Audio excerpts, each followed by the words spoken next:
আসসালামু আলাইকুম, welcome to my channel. আজকে দেখাবো গরুর মাংস রান্না। আর গরুর মাংসগুলো করা হচ্ছে কয়েকটা কাঁকরোল নিয়ে এভাবে চাকা করে কেটে নিলাম। এই জিনিসটা আমাদের খুবই ফেভারিট, যার কারণে একসাথে রান্না করে আপনাদের সাথে শেয়ার করছি। চাইলে আপনারা বাসায় ট্রাই করতে পারেন। এখানে আধা কিলো গরুর মাংস নেওয়া হয়েছে এবং রান্না করতে যা যা লাগবেন তা হলো 2 টেবিল চামচ লবণ, একটি পেঁয়াজ এবং পেঁয়াজ বাটাও নেওয়া হয়ে গেল, আদা বাটা রসুন বাটা একসাথে মিক্স করা, তেজপাতা লেবু পাতা, তারপর রয়েছে এলাচি লবঙ্গ গরম মশলা, একটি টমেটো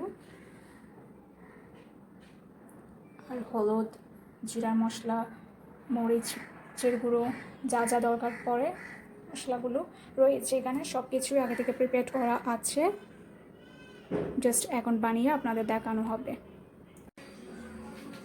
একটা ডেক্সিতে 2 টেবিল চামচ তেল দিয়ে দিলাম, হালকা একটু গরম হয়ে আসলে সেখানে দিয়ে দিব তেজপাতা, লবঙ্গ এলাচি একসাথে। তেজপাতা চাইলে আপনারা ছিঁড়েও দিতে পারবেন 2 পার্ট করে।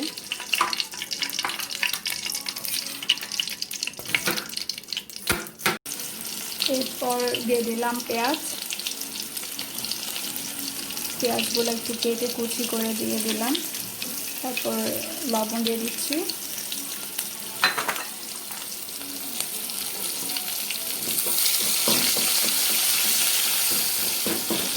নেড়ে ছেড়ে পেঁয়াজগুলো একটু ধরার জন্য বেক করব। গলে আসলে একের পর এক বাকি আইটেমগুলো দিয়ে দিব। রসুন বাটা আদা বাটা দিয়ে দেওয়া হলো, এরপর পেঁয়াজ বাটা,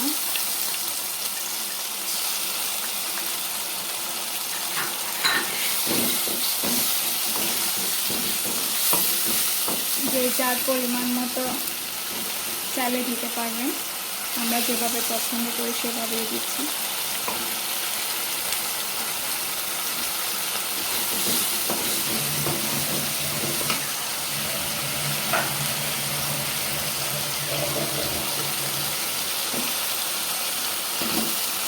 টমেটো দিয়ে দেওয়া হয়েছে,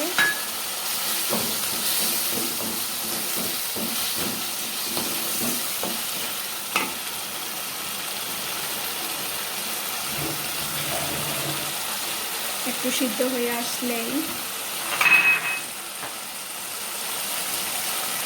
মশলা দিয়ে দিব।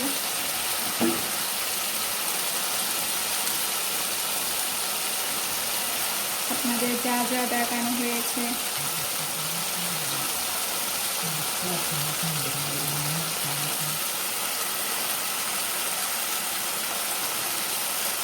মরিচের গুঁড়ো 1 চা চামচ, 1 চা চামচ দিয়ে দেওয়া হচ্ছে, যেহেতু আমরা একটু স্পাইসি পছন্দ করি। তারপর দিব হলুদ এবং একের পর এক সব মশলা দিয়ে দিব এভাবে, ধনিয়া গুঁড়ো জিরের গুঁড়ো।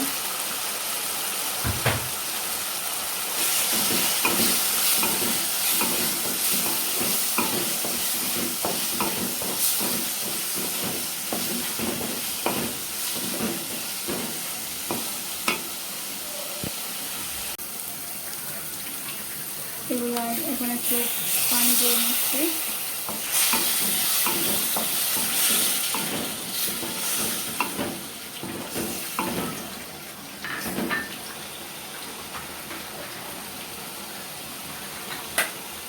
সরি, এখানে একটা কারেকশন হবে, মরিচের গুঁড়ো দিয়ে দিলাম 1 টেবিল চামচ।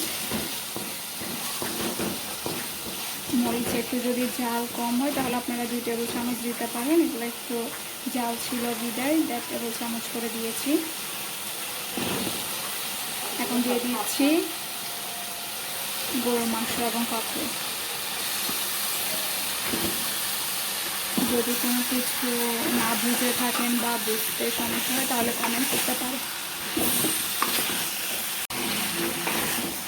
এখন এভাবে নেড়ে ছেড়ে দিবেন সব দিকে, যাতে মশলাটা ভালো করে লেগে যায়।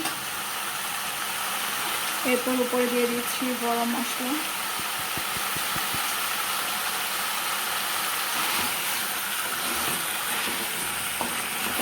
এরপর আবারও নেড়ে ছেড়ে ভালো করে সব দিকে মিক্স করতে হবে।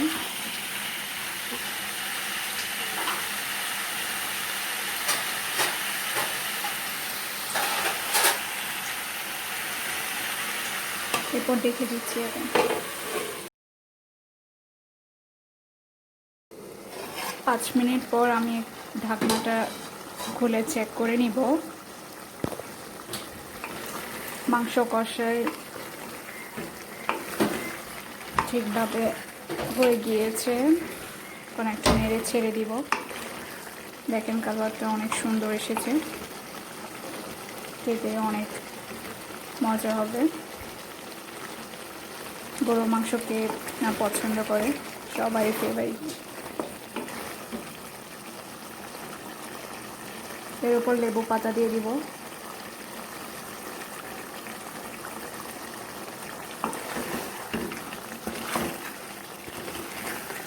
নেড়ে ছেড়ে দিচ্ছি। গরমে ওটা এমনিতেই গলে আসবে। আবারও ঢেকে দিচ্ছি কিছুক্ষণের জন্য। 10 মিনিট পর আবারও ঢাকনা খুলে চেক করার পর দেখা গেল সম্পূর্ণ কষা হয়ে গিয়েছে। এরপর আরেকটি পাতিলে গরম পানি ঢেলে দিব। পানি সিদ্ধ করে গরম পানি ঢেলে দিলাম। এরপর আবারও ভালো করে নেড়ে ছেড়ে ঢাকনা দিয়ে ঢেকে দিব।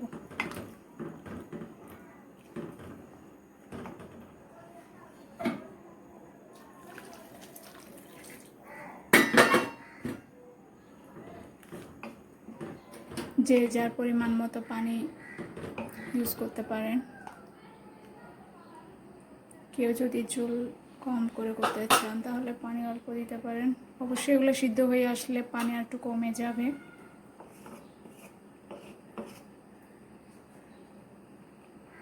এবার ঢাকনা দিয়ে ঢেকে দিব আরও 10 মিনিটের জন্য।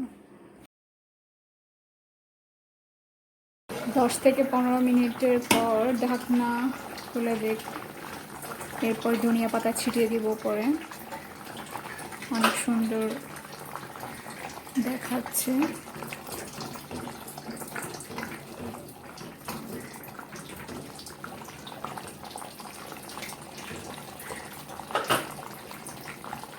মিডিয়াম আছে সিদ্ধ করে ফেলবেন। হয়ে গিয়েছে, এবার আমরা সার্ভ করে ফেলবো। সো ফাইনালি ডান আমাদের গরুর মাংস কাঁকরোল দিয়ে রান্না। লেবু দিয়ে আমরা ডেকোরেট করে ফেললাম। খুবই মজাদার রেসিপি। যারা বিগিনার্স তাদের জন্য খুবই ইজি একটি রেসিপি, চাইলে ট্রাই করতে পারেন। অসম্ভব সুন্দর কালার এসেছে। টেস্টও আলহামদুলিল্লাহ অনেক ভালোই হবে যা দেখে মনে হচ্ছে। খেয়ে দেখলে বুঝতে পারবো আমরা। এটা আজকে আমাদের ডিনার। সো আপনাদেরও যদি ভালো লেগে থাকে তাহলে অবশ্যই লাইক দিবেন, শেয়ার করবেন, অ্যান্ড অবশ্যই চ্যানেল সাবস্ক্রাইব করবেন। চ্যানেল সাবস্ক্রাইব করার জন্য নিশ্চয়ই কারোর কোনো কষ্ট হবে না। সো করে নেবেন এবং আপডেট পেতেই থাকবেন। আমাদের জন্য দোয়া করবেন। আল্লাহ হাফেজ।